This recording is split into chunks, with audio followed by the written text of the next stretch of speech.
কথাটা বলতে গিয়ে মনে পড়ে গেল, না বললেই বা পারি কি করে, চিন্ময় প্রভুর কথা। ইস্কনের ছিলেন তিনি, পরবর্তী সময় নাকি থেকে বহিষ্কার করেছে বলে আমি শুনলাম। যাই হোক, সে সমস্ত আমি জানি না সঠিক কি বলবো। তবে তার বার্তাটা পেয়ে আমি অবশ্যই মর্মাহত। আমি এক চক্রায় গিয়েছিলাম নিত্যানন্দ প্রভুকে প্রণাম করতে গিয়ে, আমার অন্য কিছু বাসনা প্রার্থনা হয়নি।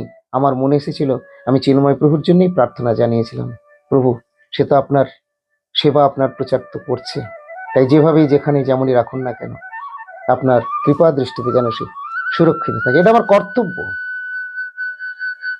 বলবেন আজকে ওর জন্য শুধু তাই নয়, এরকম আরও রয়েছে, যাক সে কথা এখন আমি বলছি না। তো এটা আমাদের উচিত কর্তব্য, অন্তত ভগবানের জন্য এমন কর্তব্য হওয়া উচিত আমাদের। আমরা সেখানে পৌঁছাতে না পারি, আমরা কোনো প্রোটেস্ট করতে না পারি, আমরা যদি প্রতিবাদ করতেও ভয় পাই, অন্তত কমসে কম